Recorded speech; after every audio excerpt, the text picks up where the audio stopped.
Recording live from the E. Haley Memorial Studios, straight out of Elmont, Ontario, it's time for This Death Clock Has 60 Minutes, your one and only weekly Warmahordes news broadcast. It's 8 p.m. Wednesday night, the beers are cold, the news is fresh, and the death clock starts now.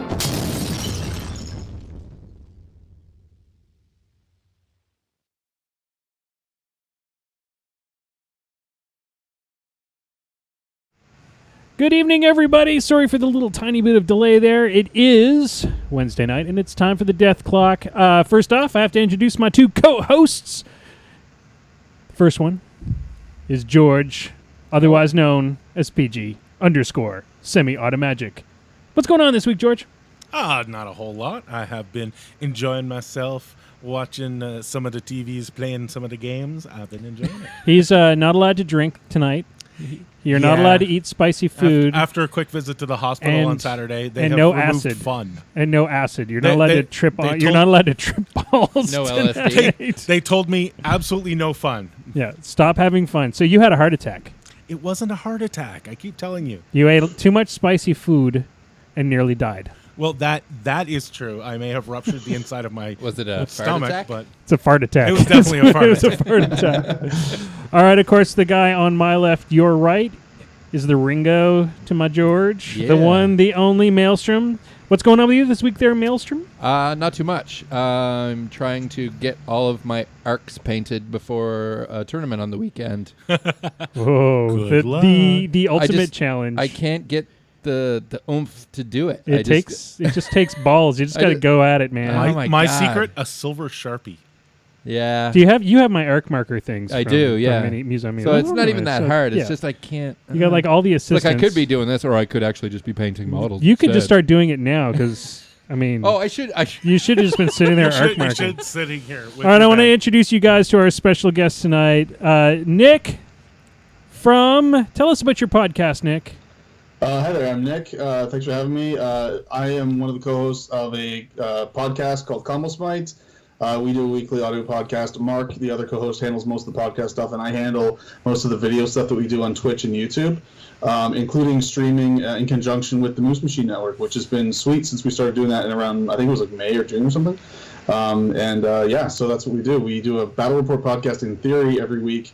Although since MK3 dropped, we've just been doing faction reviews, which has been pretty popular and a lot of fun. But we are going to go back to battle reports soon enough. So. You guys are kind of famous for doing the 6-hour faction review. Yeah, we only have minions left for all the MK3 reviews, and so they've been a lot of fun.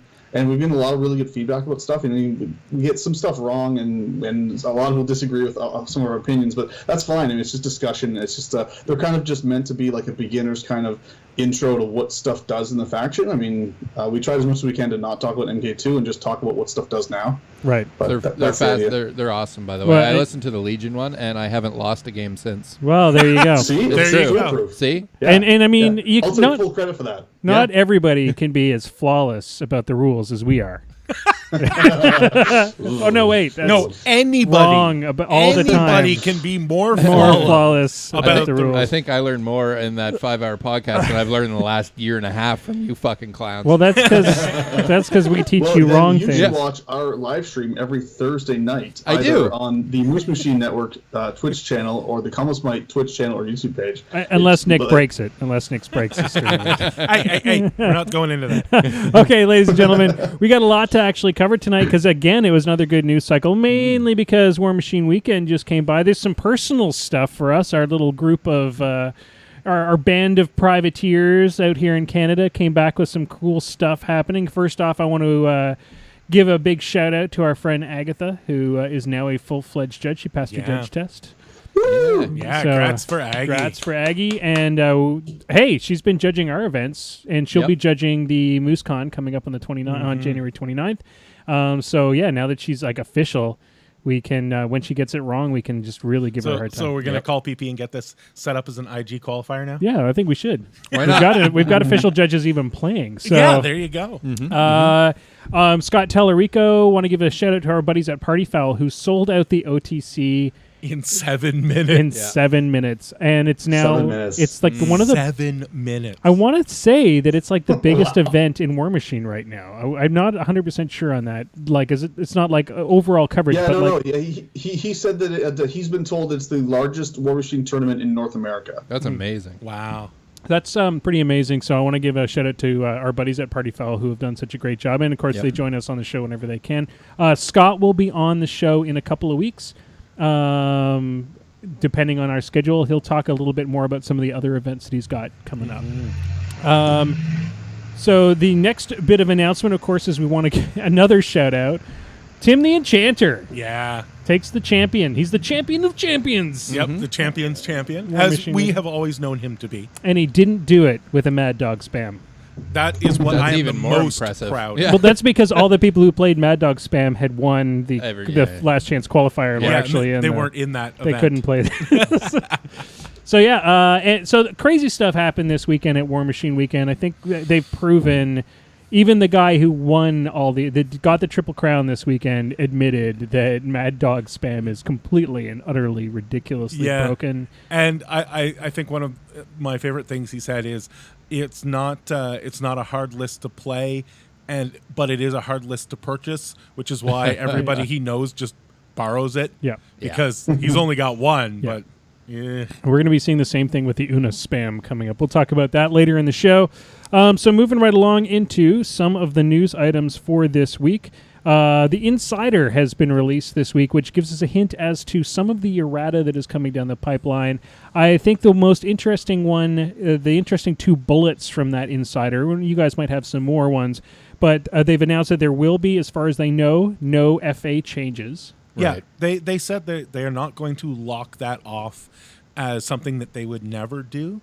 In fact, they said that things like the Champions format Might do where it. they limited, you might end up with a format that will limit the FA, but you're not going to get just a across the board FA going from FAU to 2 or something. The other thing that they've announced is that they see no problem with Power Up, and they will not be changing that.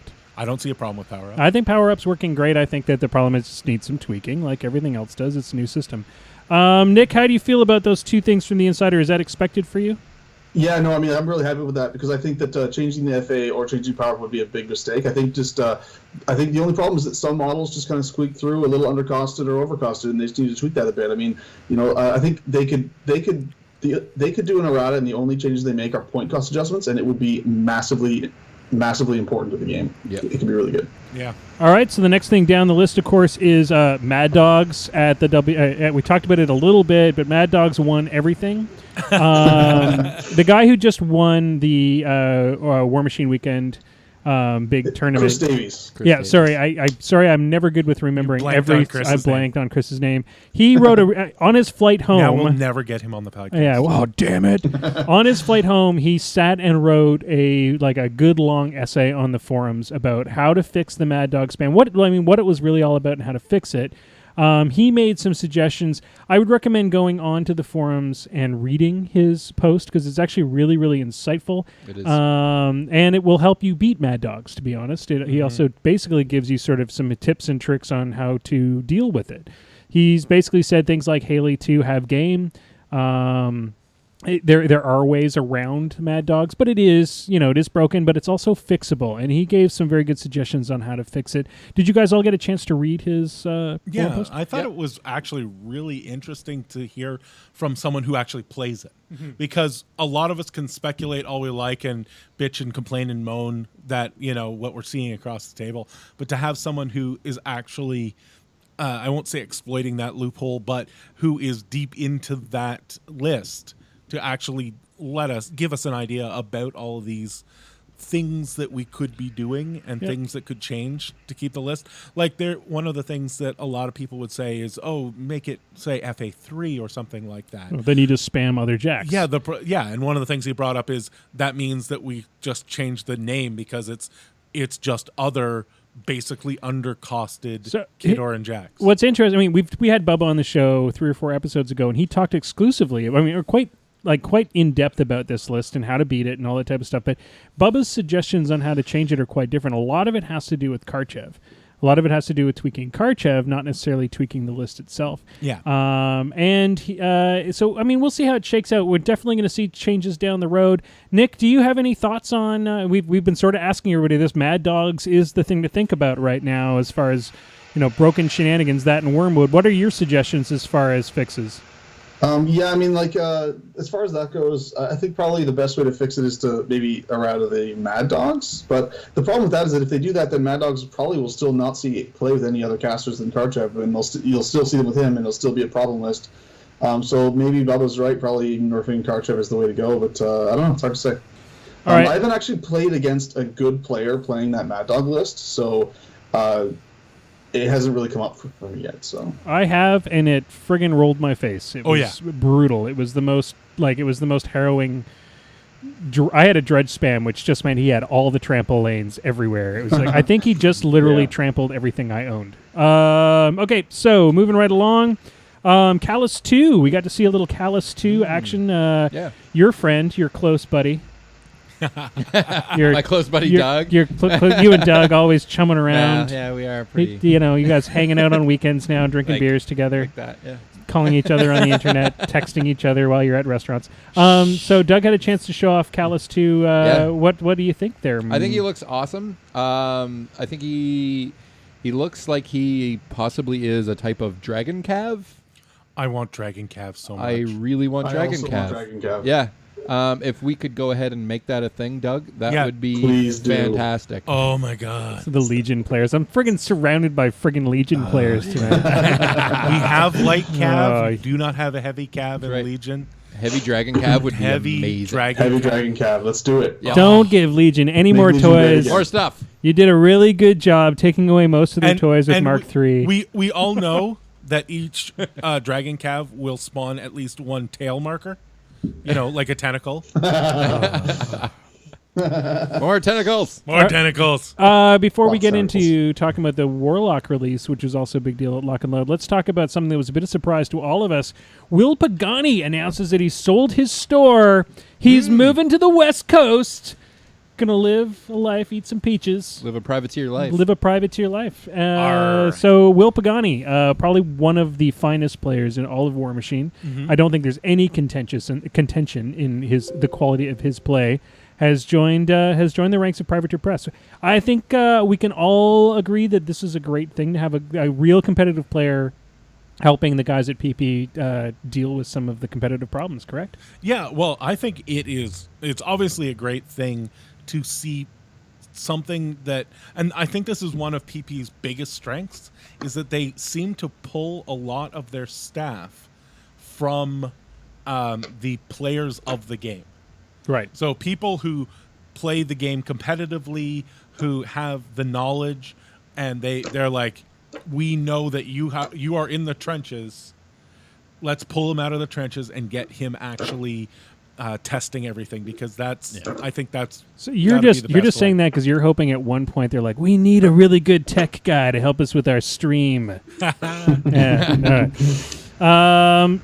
I think that's great. I think we can all agree that having Pagani on, for all the jokes we make about the pulling a Pagani and all that kind of stuff, we know Will is an amazing player. And adding another Will to the staff seems like a terrible, terrible mistake. Too many Wills. Yeah, it's like they are a little overflowing. I think we need to get all the Wills on a podcast one time. That would be amazing. Between all the Wills and all the Matts at Willcast. Privateer Pressed, it would be quite the cast. We should do the Privateer Willcast. Yeah. And you can host it. I can host it. It sounds great. All right, last but not least, the big news, of course, this week is that the Warlocks are in the wild now. We've seen the cards. We know what they do. We're going to talk about that exclusively at about the 8:30 mark. So if you don't want to listen to us do the focus for tonight, you can skip right to about the halfway mark on the show, and you'll be able to hear all about the new Warlocks. We're going to go down in depth, get dark and dirty, talking about the new locks. All right, first things first, ladies and gentlemen, let's move right along to Focus! Tonight's focus, I don't know if we told this story before. The way that we now choose the focus is Jason plays a game on Monday, screws something up and goes, "How does this work?" Yeah. And then we're like, "Sweet, we got our focus for this week." Really, just George and I sit there and wait for it to happen. So It's kind of an organic process. it's an organic process. Of course, this week we're going to talk about a subject that comes up all the time, which is feats. Pretty much once a game. Yep. You pretty much once a game you either Twice feat, a game if you're lucky. feat too Yeah. early, feat too late. Don't feed at all. Forget that you feated. That's a good Forget one. that you yeah, feated, you yeah. feat and then forget that you feat, and the guy Yeah. gets to do whatever he wants to, Yeah. and then you're like, shit, I forgot I forgated. Yeah. So first things first, George, please tell us just give us the basic parts of what a feat is and when it happens in the cycle. A feat is a once per game ability that each warlock has that is like a super spell. It usually has a massive effect on a single turn, sometimes a lesser effect on your opponent's turn. And it's basically one of the big things that sets War Machine and Hordes apart from other miniature games. It's one of those weird things that you really don't have in other games. Right. Every warlock and every warcaster has one. Yeah. It's got a cool name. It's usually very story-driven as well as a really big effect. It's usually a game-changing or game-breaking or rule-breaking effect. And every warcaster or warlock gets to do it at one point or another. So I guess the first question is, now we know what a feat is. What is this word will come up and it confuses some newer players. What is a mini feat? Oh, mini feeding is the slang name we give to once per game abilities on non-warlock warcaster models. Right. So some star abilities will have the words can be only done once per game. Some abilities that are on even some weapons. For example, I was using Renegade, which is a mercenary Jack. He has a once per game big gun that is basically his like little mini feat that he gets to do. It comes up quite often with mercenary characters. I think that's probably the faction that seems to have the most mini feats per capita. Well, I think the other big one is Menoth. Oh, yeah, that makes sense. You see a lot of them in Menoth. But every faction has a few of them. It's a really nice to have that once per game ability. The one that I can always remember is the one of the Menoth units has one that just makes them completely immune for a round. All right, so I'm going to throw the questions around here because I think we all know how feats work to a certain degree. So let's throw this one out to Nick. Nick, how do feats work, basically? When you're what are you doing? Well, I mean, it depends on what kind of feat it is. So, like, if you have a feat that boosts the offensive ability of your army, you want to save that until a time when you're going to be in the right position to strike, do like an alpha strike, and you want to get the most mileage out of that. So, like, but then defensive feats, you want to wait until the time when your opponent wants to strike, and then do it to hamper their ability to hit you. So, like, they work differently depending on what kind of feat it is. Some of them are an attack or defense ability. Some of them just do something and then they're over. Some of them have a lasting effect for a whole round or a turn. Okay. Going Was over. that even close? Yeah, no, that's great. No, that's perfect. So there are basically three types of feats in the game, as far as I'm concerned. We can. There's more. Obviously, there's nuances of each type of feat. But as Nick said, there's an alpha strike feat or basically an attack feat. There's defensive feats, and I think the third realm is control feats. So let's say like Bart or Magnus's feat, which both stop people from moving towards you or away from you. Or Haley 2 being able to basically just cut out half your turn. Anything that can control the game state, I consider a control feat. Or any of the telekinesis feats as well. So, George, we talked a bit about what feats are, but when can you do them? Well, feats are an anytime ability with one small exception. So, first we'll talk about an anytime ability. Basically, an anytime ability is... like spellcasting, like feats, is something that you can do anytime there isn't a model in the air or dice in your hand.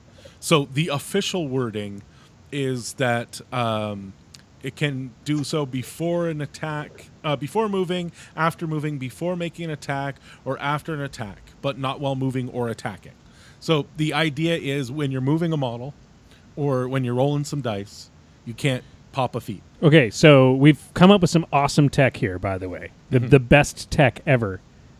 if you're juggling a model, nobody can feat. Because if there's a model, in the air, there's yeah. a model in the air. Well, technically, it's when a model is moving.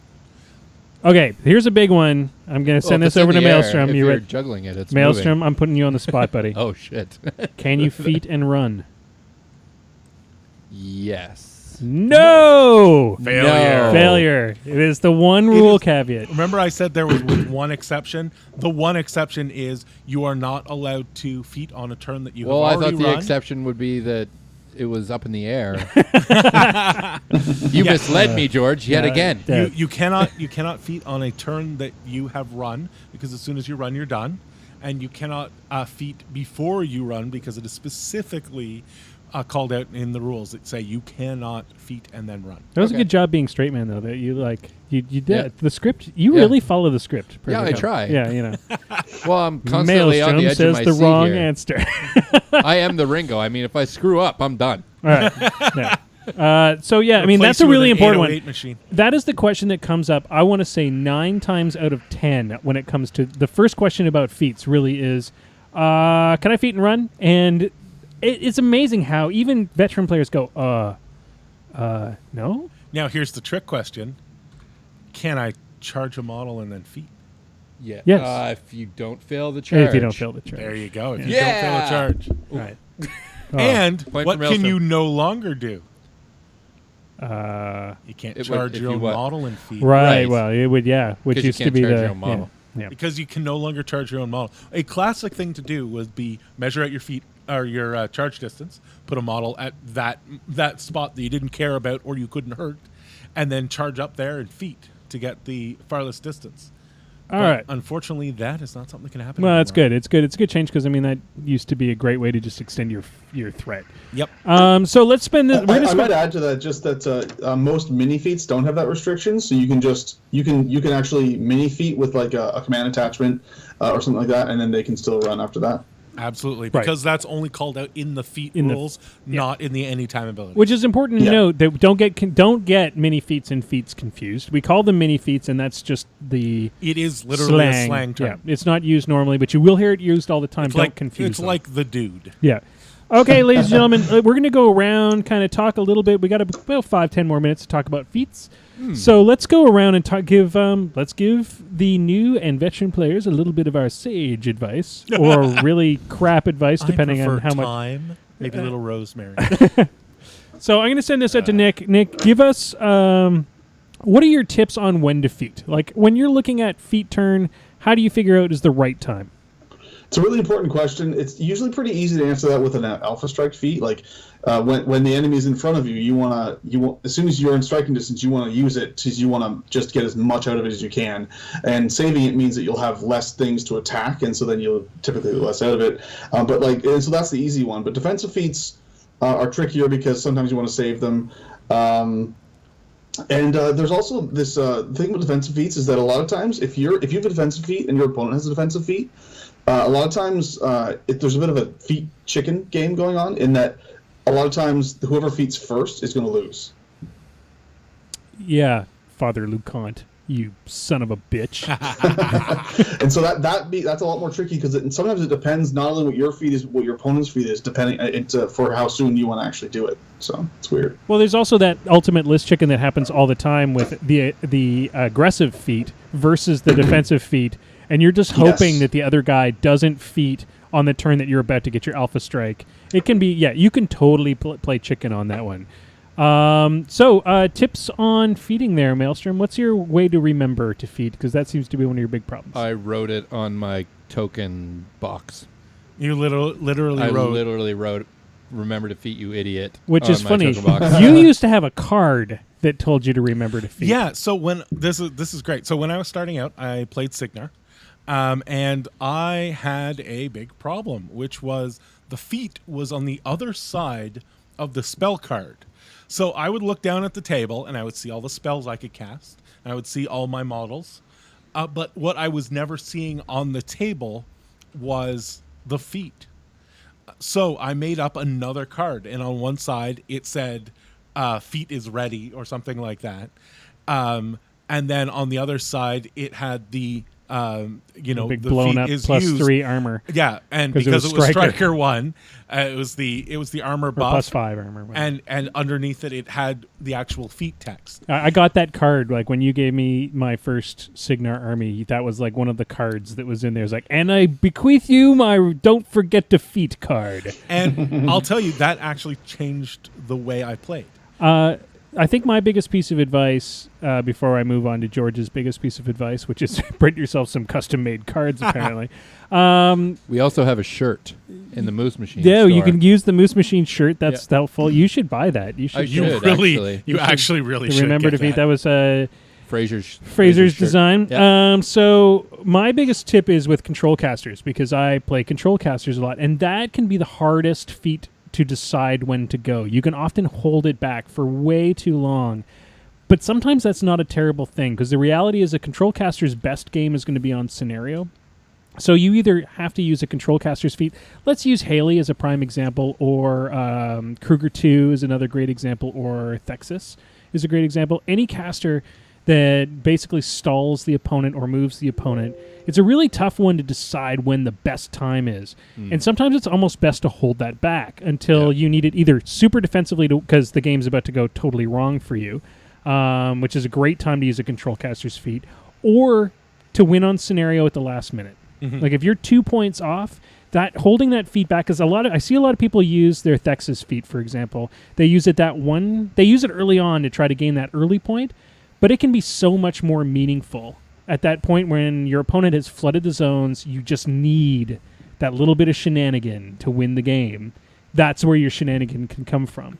So if you think about a control caster's feat, is sometimes it's a control caster, it's almost best to never need to use the feat, if that makes sense. There are actually some feats that their bark is worse than their bite, shall we say. There's some feats that the threat of the feat can cause you to not do something. And if the other person just never uses the feat, you will spend the entire game just worried that all of your plans are going to go in the crapper. I want to say Thagrosh is one of those. Yeah. You know, like, you just know that Thags is going to bring back the friggin' Archangel, and you're like, oh, Except God. you can't anymore. Okay. You can't do that anymore. Okay, bring that. Little 3 is a really good example of that as well. Yeah. Yeah. At any time, I'm going to reach out 28 inches and just kill your caster.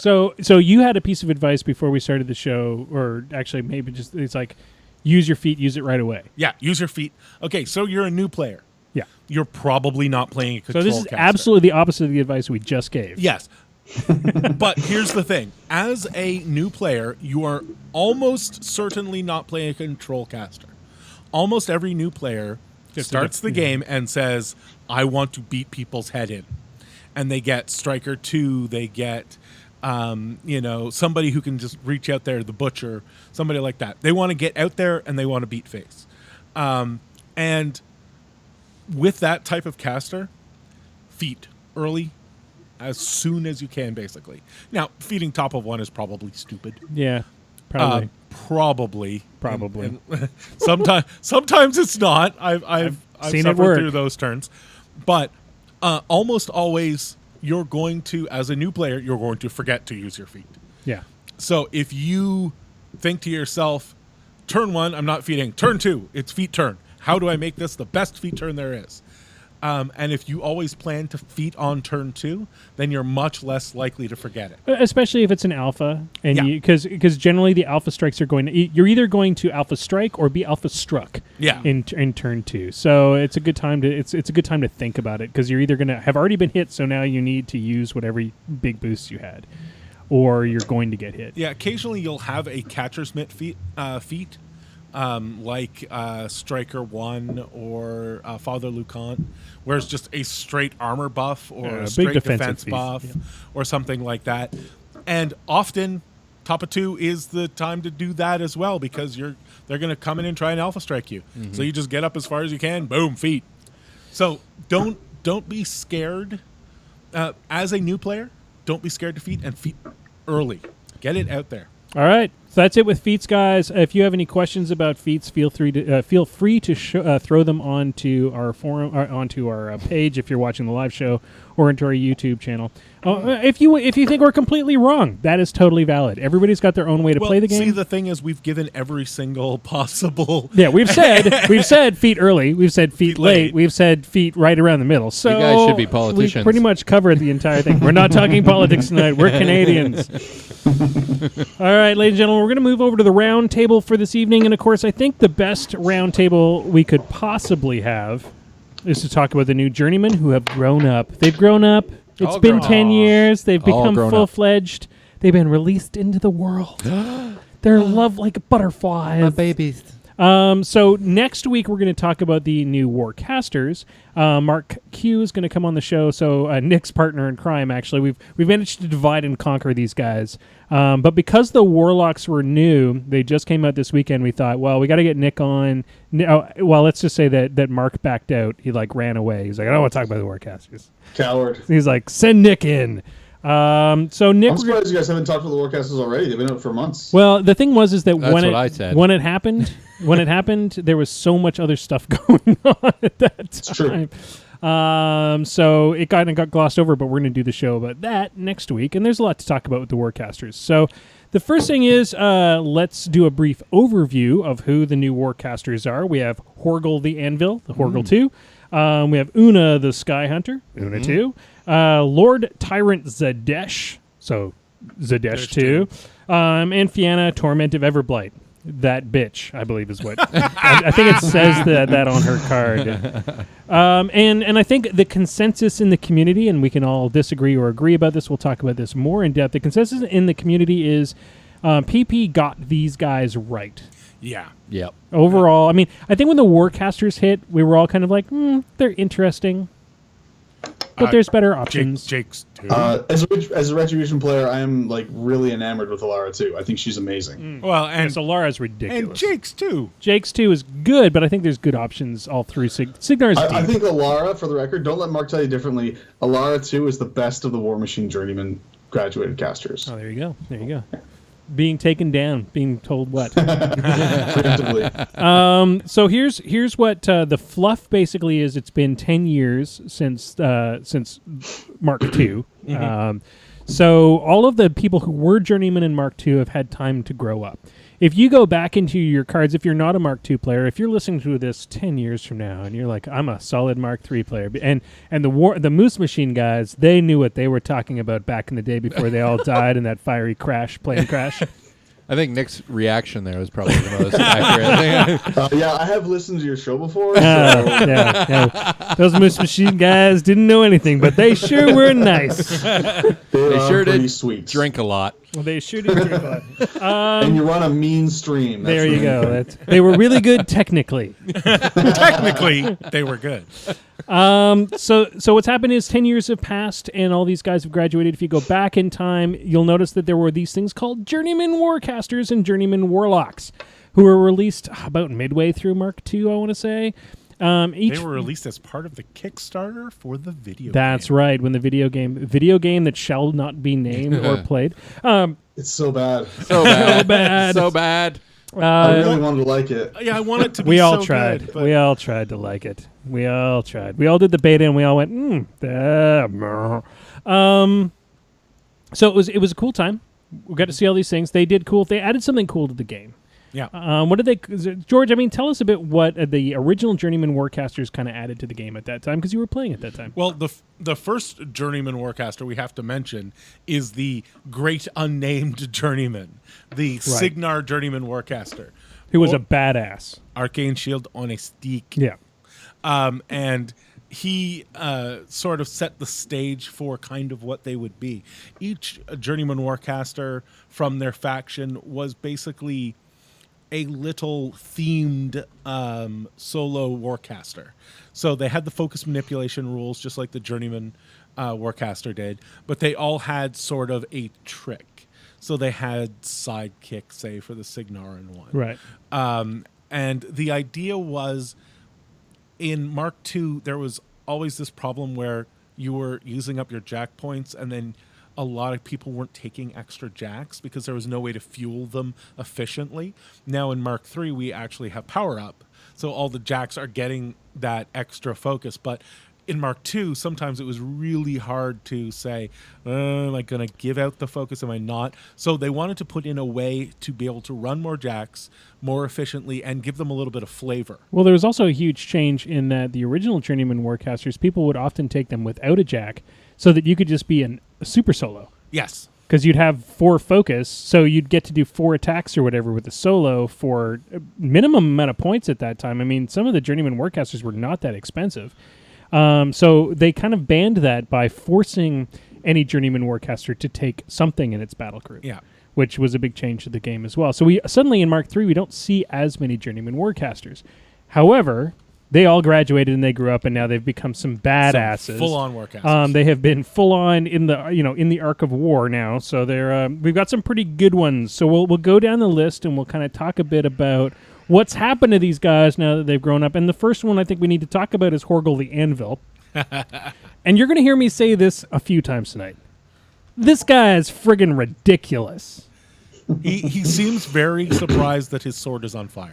He is like, my sword is on fire. I don't know why he's surprised. Yeah, since it's kind he's of his trick. frigging ridiculous. I'm going to pull up Horgel the Anvil, and we will talk a bit about him in a second. But let's go around. Nick, what are your impressions on Horgel the Anvil? Actually, my first impressions weren't that hot. No pun intended. I went back and read him today, and I must have missed something because he's really strong. Just like so much tech he has is going to work really, really well with the toolkit that trolls bring, like Solid Ground and Violable Resolve. Just there's a ton of really good stuff he has. I think he looks really legit.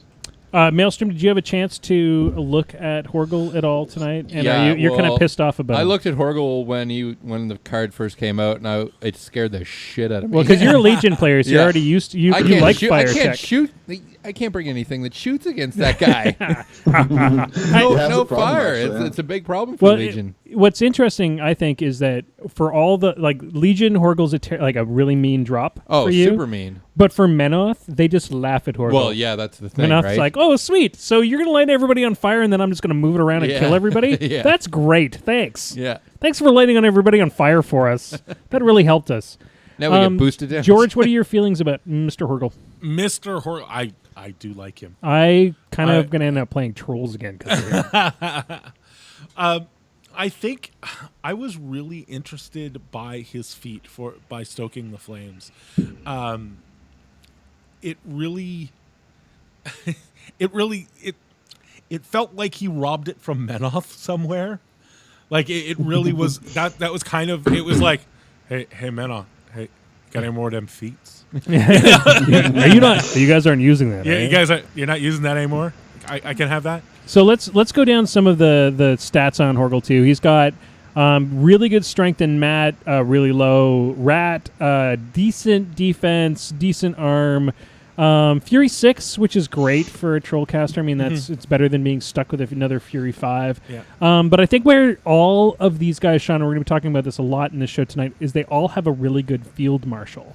Yes, and that was one of the things about the idea of making these a little more flavorful, like they were as juniors, that having that flavor sort of grow up.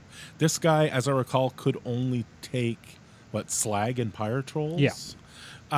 So it keeps that sort of flame theme alive. So let's just go through what Horgel 2 can do. He gets 2 powers. His Field Marshal is Immunity Fire, which means all War Beasts in his model's battle group gain Immunity Fire. So he basically gets a Pyre Troll on a stick, which is great. And it's a big middle finger to Legion gunlines, too. Yeah. Yep. And not a bad middle finger to Menoth to a certain degree, because now a lot of Menoth's big stuff is kind of like wah, wah. Burnt Meat. War Beasts in this model's battle group can charge enemy models suffering the fire continuous effect without being forced. That doesn't seem like a big deal. Until you read his spell list in his feat, then it's a big deal. His weapons are pretty good, I want to say. Pretty good. I'm the only thing I'm kind of sad about with the forge weapons is that they're just called forged weapons. They don't have like a cool name. I would have liked to see the sword and hammer named something. Yeah. Anvil and tongs or something. I don't know. Or like the fire and the fury or something along those lines. All right. His spell list, guys. Let's talk about his spell list. He got Consuming Flames, which causes fire damage and suffers continuous fire. It's a range 10 AoE 4, which is awesome. I remember what his other thing is, which allows all his war beasts to go charging things that are on fire. He's got Fire Starter, which target a model in the spellcaster's battle group. That model's melee and ranged weapons gain continuous effect fire. That's nasty. Pretty friggin' decent right there, especially... and then everybody else can charge. Yeah, that on a bomber just seems completely absurd. that on a Mountain King sounds ridiculous. Or that. All damn sprays. Inviolable Resolve, which is a really great power. A lot of people love that when it's on. When you get that spell, it's cheap. It gives you a target-friendly faction model unit gains +2 arm and cannot be moved by push or slam. Yeah, and it's also it's kind of rare to get an additional caster-specific armor buff in trolls. A lot of times they have to rely on like the Creelstone kind of thing. So that's pretty sweet. Yeah, and then you're fighting Fexus and your Creel warriors bundle up around the beasts and get that spell cast on them, and then you just point at Fexus and laugh.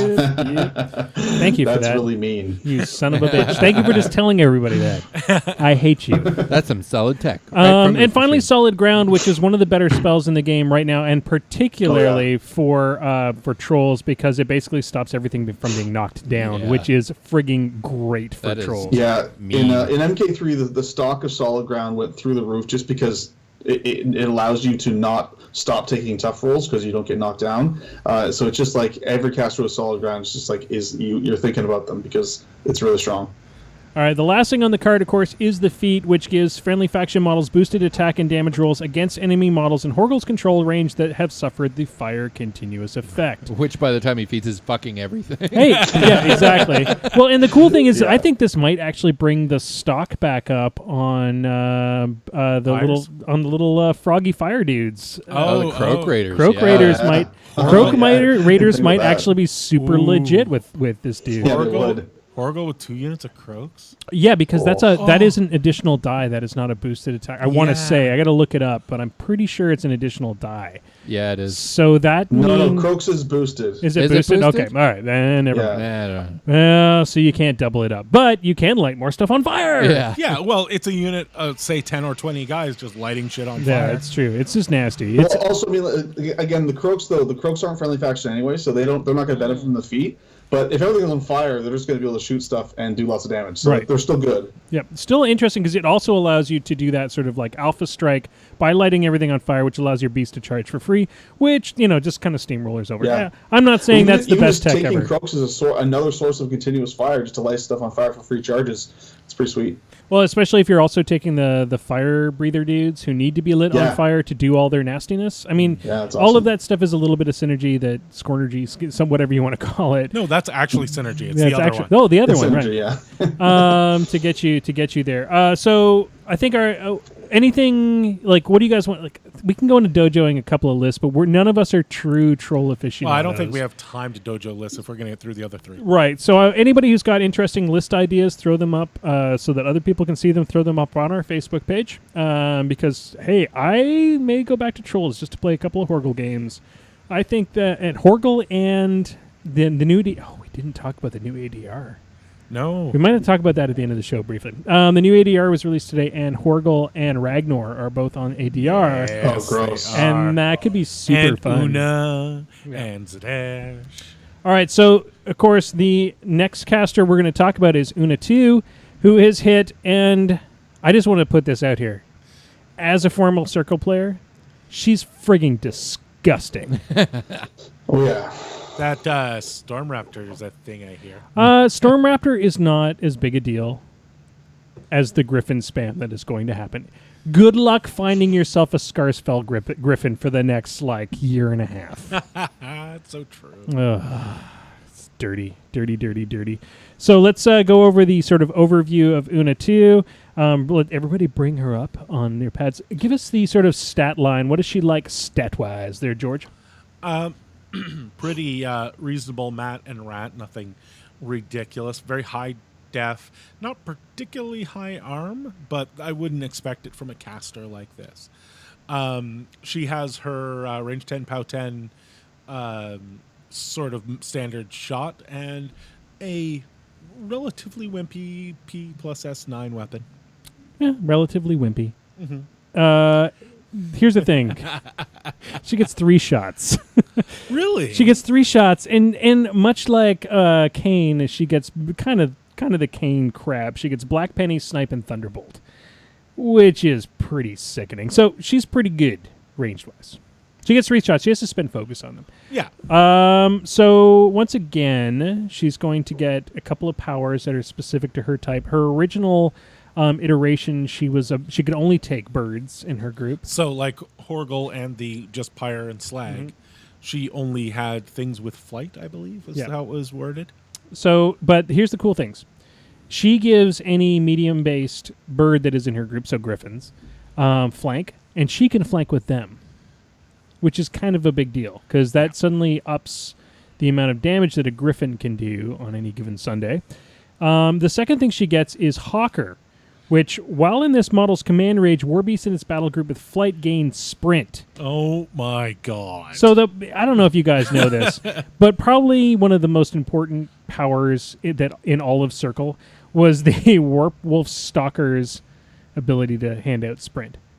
She don't need to hand that shit out anymore. She just gives it to them. That's disgusting. Yeah. It's pretty gross. The one thing I'm kind of concerned with this is that, like, if Una 2 pumps up Griffins so highly as she does, are people just going to stop playing Griffins with any other caster? You know? I wouldn't doubt it. Why would you? I mean, Well, first off, you've got to find enough Griffins. I mean, they're hard to find at the best of times. So let's go through. I mean, well, everybody had the Unaboat. The worst part is that everybody bought the Unaboat, and now the Griffin that we all bought for the Unaboat doesn't really work. The Quicken Chicken? The Quicken Chicken's not as good. Let's talk about her spell list. She's got Hand of Fate, which gives an additional die on attack and damage rolls. It's friggin' Hand ridiculous. of Fate is such a busted spell. It's so good. Because we needed Hand of Fate and Flank. I my cannot God. believe they gave Hand of Fate to Circle. It's completely mental. Yeah. It's really strong. Yeah. Mirage, Nice. which gives them Apparition. So basically more movement, because that's what they needed. Yeah. They needed to be super fast, fly, and have more movement. Yeah. Twister, which is interesting. It's an AoE that does a little bit of damage, but it lasts for a round as a cloud. So now, not only that, if done properly, she can also sit there and just cover attack angles. And last but not least, the signature spell, Wind Wall. You mean Lilith 3 signature spell? Yeah. It is. This is where it gets disgusting, because Wind Wall on a stick is... I don't know. I mean, I don't even want to talk about this. Well, it's great There's only so stuff. much you can fit in the 3-inch bubble, so she could probably Yeah. protect about 4 or 5 Griffins on the way up the board kind of thing. But it's still, I mean, it's pretty good. I'm not saying it's bad. 4 or 5 but, She can only protect 4 or 5 griffins. yeah, I know. Oh, it's terrible. Only 4 or 5 God. Griffins? Oh, wow. Yeah, it's not that good. It's not that good. Totally not that legit. So here's the craziest part about this is her feat puts anything that's with flight, gives them +2 speed, which is stackable with her other shit. Mirage. So Storm Raptor threatens 14 inches with that. Yeah. Yeah. Wow. Pretty And dumb. any faction light war beast with flight cannot be targeted by melee attacks. So, tell me again about what type of attacks those are when you take a free strike. Melee attacks. Those are melee attacks. Are they? Well, that seems like the flying beast with +2 speed, not taking free strikes. Oh, don't forget, I get flanked for free. Oh, really? So now you can't strike me, and I can get in your back arc, and I get flank. Oh, that's right, because my melee is now 360. Uh-huh, yeah, fun, huh? Jeebus. Isn't that really just... Anyway, let's just move so on Una from... might be good. Una's pretty good. So it was really funny. The people... So Marc Andre said to me, he was like, every single circle pairing until the errata hits is going to be Wormwood and Una 2. Oh, And God. there was a lot of people going like, no, she's not that good. And then I just started reading. I'm like, no. No. She's disgusting. It's going to be good. As a Legion player, I'm really mad that they took away Saren's feat from Mark II, and they gave a different version of that to Una. We were just talking about that on the chat. It's like, Yeah. you sons of bitches. No, Yeah, I'm not pretty upset salty. about that. Not salty about that at all. Nope. No. Nobody's salty. Thanks, Nobody's guys. salty. We're not talking. We're not. I might have to start playing Circle again. I think that's Although really good. Fiona probably nearly makes up for it because she's awesome. Yeah. We'll All right. get to that. Before we get into the Legion stuff, because I'm trying to run out of time so that you guys can't talk about Legion at all. You, man. All right, let's talk about Legion first, because you guys are going to want to talk about that. We can go into Zadesh pretty briefly, because none of us are like, we've admitted this a million times. None of us play Scorn. Well, you played I a play little bit, but you're not like a Scorn expert. No. So let's talk a We bit. have Sworn in our group, so I know a bit about it. So let's talk a bit before we go into that. Let's talk a little bit about what's making you guys happy. Tell me about the toys that you got. Tell me about Fiona. Go ahead, Nick. Okay. Oh man, she's fast. Speed 7. She's got high mat, low wrap because it doesn't matter. She has like average stats. They're kind of victim-y, but it's fine because it's kind of just her style. She has a 2-inch range melee weapon that's PS12, and it has the chain attribute, so it ignores shields and bucklers, which is pretty sweet. Makes it kind of hit above its weight class a bit. It's magical. She's Fury 6, I think. I can't remember if I said that. She has dodge, which is awesome. So if she gets missed, then she can like walk away. And she gives overtake to her entire battle group. And she has overtake as well. So just like overtake just kind of lets you kind of get your beasts into the right spot where you need them to be. And it's really, really helpful for just getting more useful attacks out of your army. She has critical smite on her weapon as well. Oh, and it goes to 4-inch melee during her activation. That's pretty key as well. Because it means that she has like a 14-inch threat range with her melee. I mean, it's only PS12 though, so it's not going to do a ton. I'm not super happy about it. I mean, she used to have Weapmaster and she lost that, which is whatever. I don't really care that much, but it's just kind of it means I'm not going to commit her to combat that much. I don't think. But shall we talk about her spell list? Mm-hmm. Well, let's talk about overtake with Zuriel for a little bit, because I just threw up in my mouth. Yeah. Oh, yeah. Like Overtake on anything. overtake Proteus. on an entire battle group. Overtake on Proteus with a 4-inch tentacle really good. shot. Yeah, overtake is awesome. God, it's disgusting. I may have taken out like 3 solos with Proteus's tentacles on Monday. Oh my god. Yeah. All right, so let's talk a bit about her spell list. What does she got? So, some good spells here. Wow, look at it. Like Nick is like sweating. He's like having a kind of a sexual really moment. happy. If Me you're not too. watching the She's got stream, admonition. It's a good thing I'm under a table. Admonition's amazing. Great defensive spell. Just something charges in, you just get to walk away. It's great. She's got Fury. +3 strength, -1 defense for a friendly faction model unit.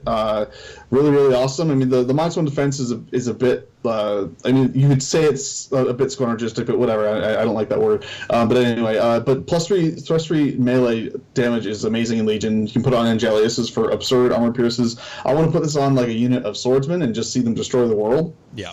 So much good stuff with Fury. It's amazing. I didn't foresee them giving a spell like Fury to Legion. They've always said we're never going to get Rage, for example, the Animus. But it's pretty awesome. I'm pretty happy with that. She also has Gallows. It's a cost 3 nuke that pulls things in D6. Gallows is a great spell. It's a great control spell. It's a great damage spell. It's also, I especially with it's very tentacles. reliable. I see a lot of really cool stuff you can do with tentacles, because if somebody decides to stay just out of reach of your tentacles, you're like, nope, now you're in. Yeah, that's good. And a lot of times people do that. They will actually position themselves like a 1/4 of an inch away from the reach of your Hellmouth, and then you can just gallows them in. And if you can roll a 1, they're going to be in range, and so it's enough, right? Yeah. So it is pretty sweet for that. And finally, she has Iron Flesh, armor buff that also makes something immune to blast damage, which is amazing again with swordsmen. Because they have paper armor, but they have like reasonably high defense, so you can put this on them, and then they're much harder to kill. All right, I'm going to let Maelstrom talk a bit about her feat, because you probably want to talk about this a little bit. So her you want to feat- wax philosophical? Her feat is fantastic. So, friendly faction models gain +3 defense and dodge. Did you catch that little giggle like a schoolgirl? Yeah, I did. So you're Sounds kind of dumb. So you want to run things that have a fairly high defense anyway. Like anything with wings is pretty much defense 14 in Legion. So on feet, you're looking at defense 17 and dodge. It's nothing. He plays Signar. He's got no problem. Same with swordsmen who are defense 14. So you put Iron Flesh on them, and they're immune to blast. They're +3 defense and have dodge. Disgusting. Really nasty stuff. Do we have time for me to share a Fianna list that I built? Oh, bring it on. Yeah, excited man. about it. Absolutely. We're probably going to go long tonight just because Yeah. this is a good topic. This is Nick, give us the list. What you got? All right. So it's Fianna. She has a succubus because she's got too many upkeeps to not take a succubus, and she loves being in a cloud for defense 17 and shooting. I breed with 2 Nerfs, an Angelius, and a Naga. The Naga you can just stack with Fury to just take down harder targets that have a buff on them, and I think that hitting hard is going to be one thing she has to do. I have 2 Bloodedness Warlords in the list. Oh, they just came out today, but I'm going to buy some. A Bloodedness Sorceress and Hellion so all my flying beasts can charge for free. 2 Forsaken for Fury management. 2 Deathstalkers to just block Deathstalkers are really good for just taking out problem models in a charge lane kind of thing or whatever else. There's really, really good models. Deathstalkers are amazing. 1 Shepherd, 1 Spell Martyr, another Shepherd, and then a max unit of Swordsman. Alternatively, you could also drop one of the Warlords and one of the Shepherds to take the UA for the Swordsman, but I decided to just go for the base unit just for armor cracking. It's very similar to what I was running too. And how did you feel about that, Maelstrom? I loved it. You've already got a game in. Yeah, I got a game in with her on Monday, and it was fantastic. I may have Was made it everything you wanted? It was. It would have been even better if I had remembered her feet, but still running high defense stuff makes it really hard to get it off the table. Yeah, she's a lot of fun. It's way harder when they're defense 17. Yeah, with dodge. Yeah. Yeah, it's really good. Yep. All right. These guys could literally talk about this for the We next really could. 50 minutes. Yeah, we we might could have to talk for a just while. let you guys have your own podcast one. Okay. Maybe that night If you that want George to and talk about it more, Yeah. I'm probably going to be playing her on our live stream tomorrow night. So I'll be if you're watching. interested- I'll be watching. I think what we'll get you next time George and I are away, you and Nick can Me and just Nick get on can the. You guys and can just talk about Legion for an hour? get a. You could do a Excellent. Legion cast. You could We do a could Legion cast. All right. You could get a little. You guys go away. So means You guys go away. Just leave. Go Nick, away, guys. Just leave Nick and I alone. Leave us alone. Leave us alone together. We're just gonna talk about something. Yeah. It's called Legion. A little thing called Legion. That's pretty creepy. Yeah, You're not wrong. You're not wrong. All right, let's talk. We're going to talk briefly about Lord Tyrant Sadesh. Your homework today, George, was to learn all about Lord Tyrant Sadesh. I know nothing. Well, I mean, you know a little bit. Well, I do know a little bit. I think the agreement is that as far as Scorn casters right now, he's up there with sort of the top 2-3. Yep. Um, I'm hearing a lot of pairing him with Fatty Yep. and going forward because Yeah. he really wants to just keep going. He's got flank, or he has flank War Beast in this model's battle group. So you're getting him up there. He can do work by himself. He has the PS12 magical blades, and he's got sack pawn to War Beasts.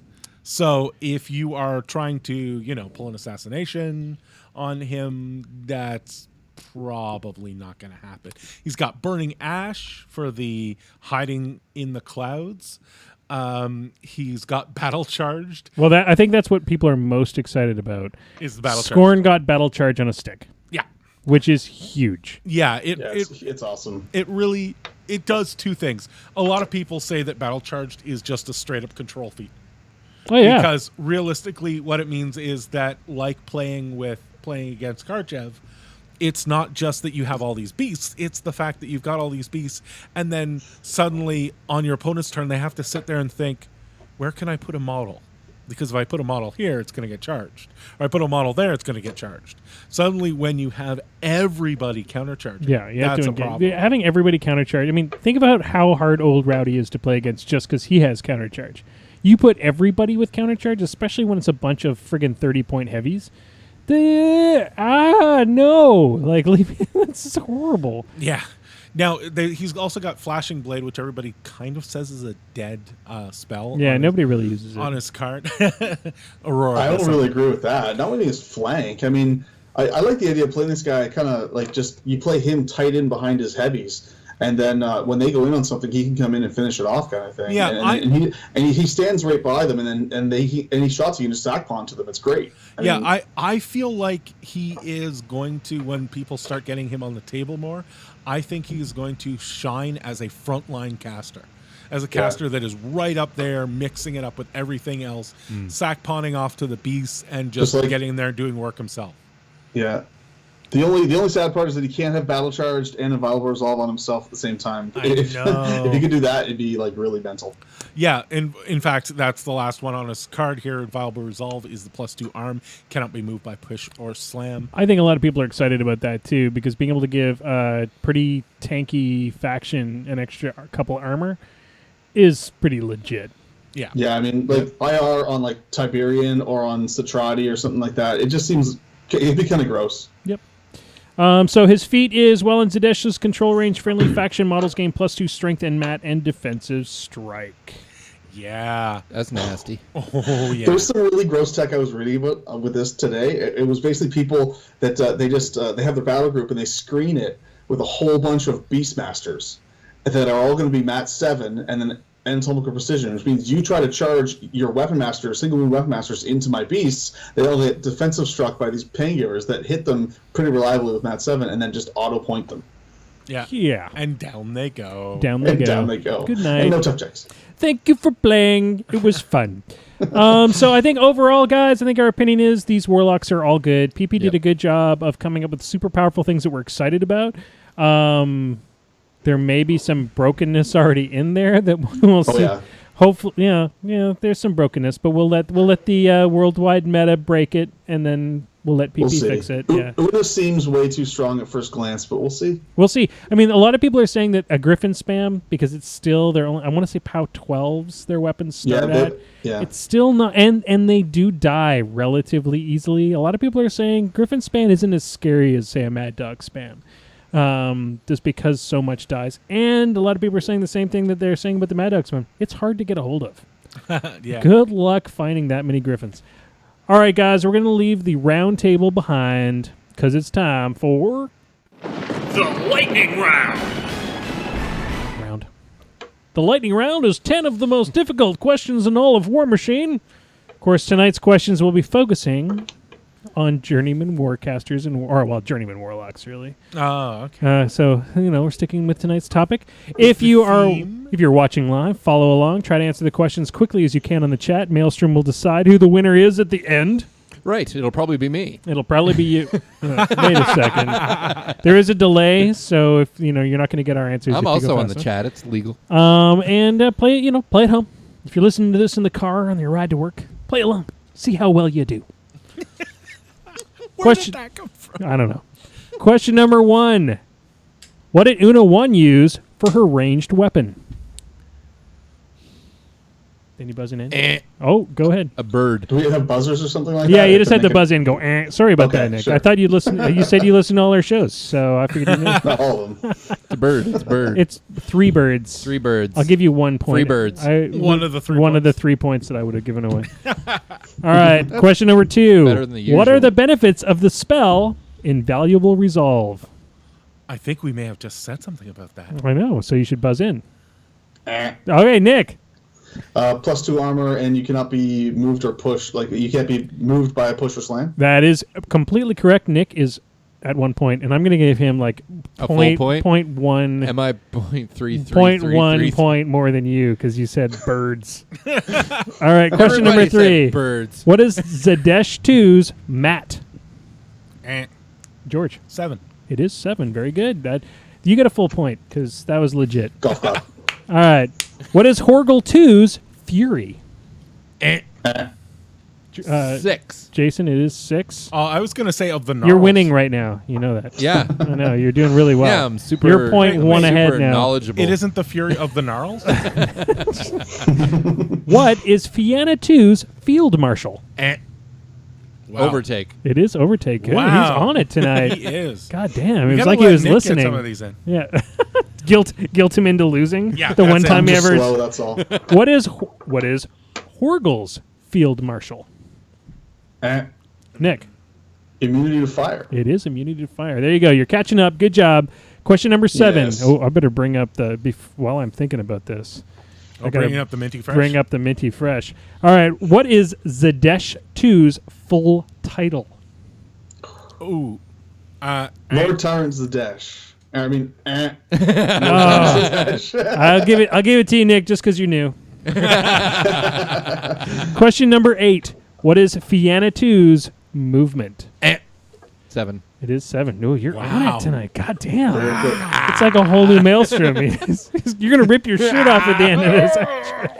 I won, bitches! What is Horgel 1's last name? Horgel 1's last name. oh, Give it to me. Iron Strike. It is Iron. Oh, he's catching up, Maelstrom. Uh-oh. There may be no shirt ripping tonight. Dun, dun, dun. All right, it's time for the Minty Fresh question of the week. Oh, fuck. The most this is the tiebreaker, Yeah. bitches. Yeah, well. All right. I love this. Minty says this is an easy one. Oh my off. God. That's not going to be good. Which human nations are most tolerant of Trollkin shrines to Dunea? I'm gonna say it's Dunia. Dunia, sure. Which you got an answer? You want an actual Yeah, I answer? want anyone want to buzz in? Sure. Go for it. I am going to say Lael and Signar. Is Signar and Ord. And Ord. All right, we're going to do a tiebreaker. Because we need to know. I'm not going to give another Minty Fresh Thank you. because that would be ridiculous. come We're going to do a Those are tie. hard. They're stupidly hard. Somebody got it. It's probably Minty. Shikaku got it. All right. Paulo got What it. is the cost of the spell Burning Ash? You weren't even supposed to answer. Oh, it's damn in the it. tiebreaker. Shit. All right, you're 3. up first, Maelstrom. 3. No, you're wrong. I got to Shit. give the point to Nick. Oh, It is 2. Ladies and gentlemen, the winner for this evening, Maelstrom does not have to rip his shirt off. Just destroy the set. much like the damn it, we American just- elections, the underdog won.